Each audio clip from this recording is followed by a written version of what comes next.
Greetings to all. This is Mitaksha Kapoor, an intern of UB Advocate. So for task 28, I've chosen right to freedom of speech and expression as my topic for the presentation. So ये जो हमारा right है ये fundamental right है, ये हमें हमारे संविधान से प्रोवाइडेड है। और ये जो है हमारा ये आर्टिकल 19(1)(a) में है। हमें मेंशन्ड कि हाँ वहाँ पे लिखा हुआ है कि हाँ एक सिटीजन के पास freedom of speech and expression होता है। और ये स्पीच और एक्सप्रेशन दोनों को कर सकते हैं कि कोई भी सिटीजन अपना ओपिनियन वगैरह बता सकते हैं, चाहे बोल के बताए, वो लिख के बताए, पिक्चर के थ्रू बताए, जेस्चर्स के थ्रू बताए, वीडियो के थ्रू बताए, किसी भी कम्युनिकेबल मीडियम से बता सकता है।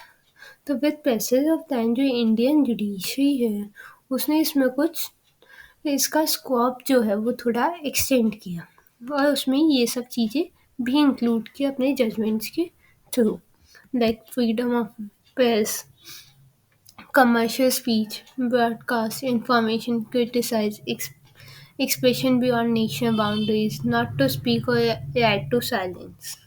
अब इसके मेन एलिमेंट्स क्या है? इसके मेन एलिमेंट्स ये सिर्फ सिटीजन्स को मिलता है एंड नेशनल फॉरेनर्स को नहीं मिलता। और जो ये आर्टिकल है ये इंक्लूड करते हैं कि कोई भी सिटीजन अपना व्यूज़ या ओपिनियंस बता सकता है किसी भी इशू पे किसी भी मीडियम के थ्रू। लेकिन ये जो राइट है ये एब्सोल्यूट नहीं है, गवर्नमेंट इस पे रिस्ट्रिक्शन लगा सकता है। किस बेसिस पे लगा सकता है, किस आर्टिकल किस क्लॉज के अंदर लगा सकता है वो हम आगे देखेंगे। एंड अगर बाई चांस स्टेट अपने कोई एक्शन या इनएक्शन की वजह से किसी सिटीजन को ये राइट ग्रांट नहीं कर पाता है तो वायलेशन होता है article 19 clause 1 sub clause A का। अब रिस्ट्रिक्शन क्या है जो ऐसे लास्ट स्लाइड में बताया कि ये एब्सोल्यूट नहीं है, गवर्नमेंट इस पे रिस्ट्रिक्शन लगा सकते हैं। वो रिस्ट्रिक्शन लगती है आर्टिकल 19 क्लास 2 में और उसके रीजंस क्या होने चाहिए, ये सब रीजंस होने चाहिए लाइक या तो सिक्योरिटी हो या सॉवरेनिटी, इंटीग्रिटी हो, friendly relation with foreign countries, public order, decency, hate speech, defamation, contempt of court. और ये जो तो ये सब बेसिस है जिनके ऊपर हम रिस्ट्रिक्शन लगा सकते हैं इस आर्टिकल के ऊपर, freedom of speech and expression. लेकिन ये जो कॉन्स्टिट्यूशन है ये इसने सिटीजन्स को ये राइट तो प्रोवाइड किया कि आप बिना उसके बोल सकते हैं डर के, बट आपको एक ये रिस्पॉन्सिबिलिटी और कॉन्शियसली यूज़ करना चाहिए।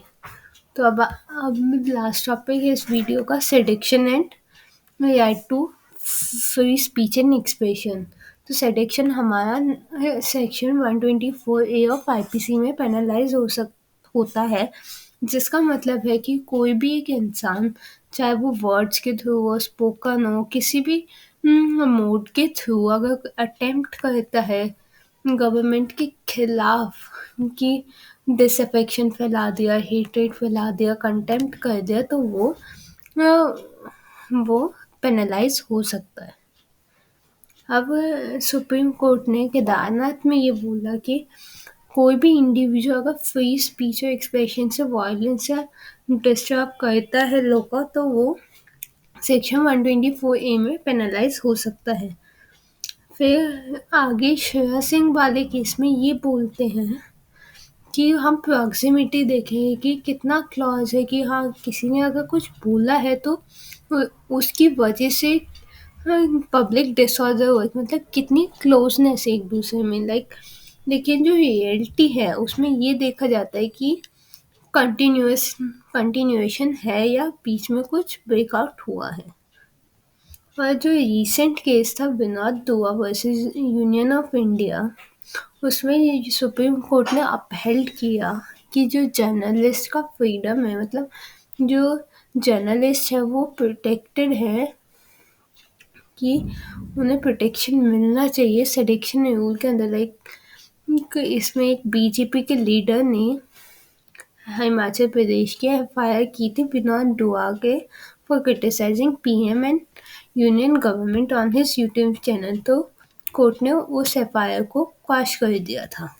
तो ये it will depend on case to case, की केस के फैक्ट क्या है, तो उस हिसाब से इसका इंटरप्रिटेशन निकाला जाएगा।